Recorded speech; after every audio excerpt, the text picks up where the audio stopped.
Ladies and gentlemen, today we have none other than the familiar and friendly, although controversial, face of Clay Clark. But a special guest will be on specially good behavior today. We have Eric Trump gracing our platform with dignity and poise in the true Trumpian fashion. Eric, thank you for joining us today. By the way, Clay, with your advice and encouragement, we're almost at 1 million downloads a month. We're listening to what you tell us to do, and we're steaming forward. Not quite ready to overtake you, but we're giving you some healthy competition out there in media land. Amen. Amen.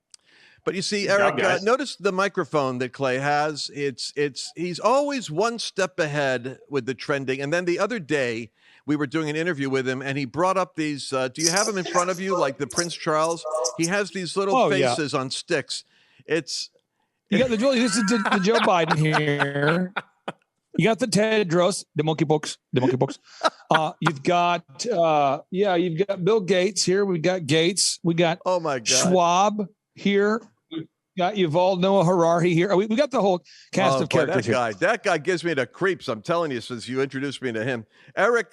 I have a question for you. You're very kind in the hurricane down there, man, and thank you for being what a trooper you are. In the midst of all that, you're doing this. That's a Trump, I'm telling you. Here's my question for you. I don't know if I'm allowed to ask this, and you can say I can't talk about it, but don't you guys get tired of the assault? I mean, this latest one with New York again. This is, correct me if I'm not mistaken, Clay, didn't the Attorney General of New York try to shut down your Reawaken America tour when Eric was speaking in New York? The Letitia James did send a letter to me, which was I had Trisha Lindsay, the attorney from New York, open the letter and read it. But it basically was, and I'm paraphrasing here, that she said that our event was linked to white supremacy events, and therefore our event should not take place. And so I hadn't read the letter before, and I looked and I thought, let's have an attorney open the letter. And Thomas Renz wasn't there, but the other attorney speaker was Trisha Lindsay, who happened to be black. So she opened up the letter, and it's just insane. But Letitia James is somebody who is, I believe, weaponizing her position in office as the attorney general to go specifically after the Trump family and anybody out there that shares conservative values. And I believe they go after the Trump family because President Donald J. Trump and his family are fighting the most aggressively for the freedoms that we enjoy and for the conservative values that have made this country great. Eric, do you guys ever get tired of this stuff? Does it ever surprise you? You know, it's unfortunate, but we know the game for what it is, and it's a sick game. It's an ugly game. She's a horrible person. She campaigned on the platform of taking down Donald Trump. And by the way, I put it all over my social media. I put it on my truth page. I put it on my Twitter, on my Instagram. I post all the time these videos where she's literally there campaigning in 2018. I'm going to get Trump. I'm going to go after his kids. I'm going to go after his family. You know, we're going to shine a spotlight to every aspect of his life. We're going to find somebody. He's going to know my name. I'm going to sue the hell out of him. I mean, she's out there saying this at the same time. And this is before she's attorney general. She knows absolutely nothing. At the same time, she's campaigning and fundraising on, fundraise for me, donate to my campaign. I'm going to get Donald Trump. I'm going to get his children. You watch. He's going to know my name personally. I mean, I put these videos up all the time, guys. This is crazy stuff. I mean, this is the most third world, unethical behavior you could have from a prosecutor, and that's why when she filed it, everybody's rolling their eyes. CNN, as much as they detest us, they're rolling their eyes saying, give me a break. Like, everybody knows what this is. She's in a race, a very, very tight race. In fact, her Republican opponent in New York is actually, in the last poll I saw, is up 1 point over her. And this is, again, in New York State, which is very Democratic state. And that's because crime in New York is up 37%. You have women being beaten on subway platforms. The one this week will probably lose her eye, or, at least is reported to probably lose her eyes. You have gangs that are running wild. There's a little girl that got shot in Times Square. She's 4 years old. She got shot in Times Square a couple months ago. I mean, people don't feel safe. 3% of New Yorkers in the last 18 months have fled the state to go to places like Florida, including myself, because they're sick and tired of the nonsense. Yet Letitia James, her entire office is focused on one thing, going after a guy that she knows if he ran in 2024, based on the disastrous person that's in office right now, would, in my opinion, overwhelmingly win the presidency because the guy did a phenomenal job and Joe Biden's an absolute clown. So instead of going after criminals, instead of going after gangsters, instead of going after people who are shooting people in the street, guess what her focus is? Going after Trump, a guy who's never defaulted on a loan, a guy who runs a great business. I mean, she would do anything she can. Eric, it's also transparently political. It just annoys so many of us. The problem with conservatives, and your dad said this, they're just so polite. They're so nice. I mean, we don't bang the pots and pans. We don't riot. We don't have a riot squad. It's just, we're just too nice, Clay. But you guys are doing something to help make us have a little more spunk with your Reawaken America tour. You've got General Flynn on that tour. I've been on him. I'll be in Mannheim, by the way. Is Eric going to be on any of these upcoming events you've got? Yes, and I want to clarify this real quick. And I mean this sincerely for anybody out there. Lance, I was a disc jockey. I started one of America's largest disc jockey entertainment companies. I sold that thing when I was 27, and I was definitely not a Christian. And I DJ'd a lot at clubs and big events, and I was used to, have to fight for every dollar that I earned. We were doing 4,000 events a year.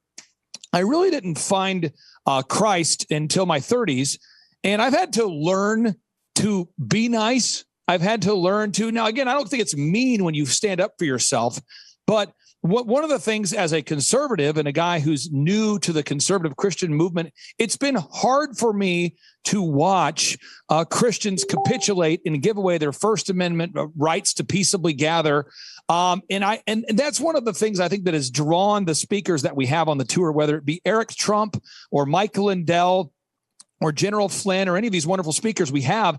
All of the speakers are people that don't apologize for their faith and their freedom. They will not apologize, and they don't do it in a mean way. I mean, President Trump was attacked for his quote unquote mean tweets. He's stating facts. And what I've discovered as I've tried to sort through it, Lance, is that facts are very offensive for people that don't do well with facts. And conservatives, it's the party of facts. And so anybody out there, we're going to Pennsylvania. That's the October Reawaken America tour. It's in Mannheim, Pennsylvania. Lance, you have a connection to Mannheim. That'll be in October. And then we'll be in November, our final event of the year. That'll be in Branson, Missouri, November 4th and 5th. And anybody listening right now, if you go to timetofreeamerica.com, we have just under 1,600 tickets remaining for Mannheim, Pennsylvania in October. And then Branson, Missouri, we're under 1,000 tickets remaining for that event. And anybody, if they buy a ticket, Lance, and they say they heard about this, you have to buy a ticket in the next 24 hours. But if you mention you heard about the event through Lance Wallnau, you're entered in for a chance to win a backstage pass so you can come back there and meet some of the speakers. We had one wonderful young lady who we brought backstage to meet Eric at the past event. This young lady, she was in a wheelchair, wonderful lady. She won a backstage pass. She loves our country. But again, I'll just say this. Facts, folks, are not, it doesn't mean you're being mean if you state facts. And I believe that President Trump and Eric and the entire Trump family don't shy away from facts either. But again, we've got to learn as conservatives to stand up and speak the truth. And it's just, I get so frustrated watching people that refuse to stand up for their faith and their family. I know. Listen, I'm in the middle of this stupid firestorm now. You guys have seen, I don't know, Eric, you might have been there. I've been on the tour with you. When I have everybody put their hand up in the air and we do the as one, like the gladiators scene where Maximus is in the arena, lock your shields, and they come around, they try to break them and destroy them. And he says, hold, as one. And they go as one, and they repulse the chariots. So I have people put their right hand up in the air, and on the count of three in unity, say as one, boom. And we say that. So I do this at Doug Mastriano's rally. Don, your brother, Eric, your brother was speaking there.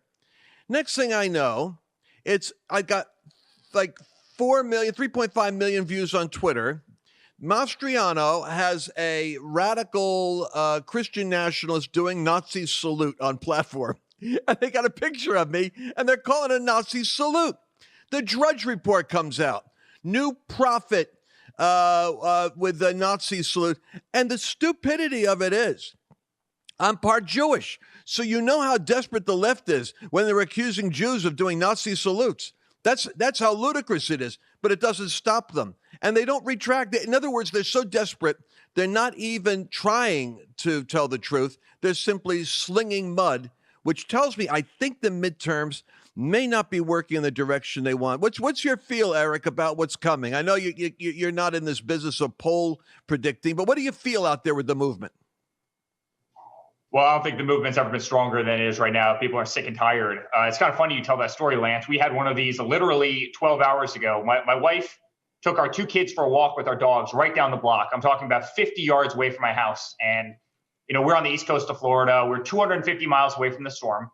And as they were out there, it started pouring, right? That's Florida. Welcome to Florida in September, August, September, right? Afternoon, it starts pouring. So my son's riding his little Hot Wheels. Sure enough, Laura Trump brings son out in middle of hurricane force. Is this child abuse? I go, you must be kidding me. Like, she literally posted the video of them getting stuck in the storm. She goes, thought we were clear for an hour or two. Guess we missed it. It's character building, and the kids are literally like a picture of my daughter laughing. And is this child abuse? Laura takes child out in the middle of a massive hurricane that's devastating Florida. It's like, an hour before it was perfectly sunny. Like 5 minutes before it was totally fine. It's just, it was a band of rain that came through and the kids got a little, the media is sick. That's the point that I'm making. There is so much more waiting for you over at lancewallnell.com/podcast. This was only an excerpt. This isn't the whole episode. There's so much over there. Be sure you go check it out. lancewallnell.com/podcast. See you over there. Friends, the news headlines prove only one thing, and that is that the world is actually a very fragile place right now. And that means the time to prepare is now for more instability. So let me ask you, do you have enough emergency food on hand to get you through a severe shortage? Most people actually don't. That's why I recommend the My Patriot Supply. And right now at lancewallnell.com/Patriot, you could save $150 off of a vital 3-month emergency food kit. That's a kit that actually contains a whole lot of different kinds of meals. They're actually tasty. They got 2,000 calories a day in them.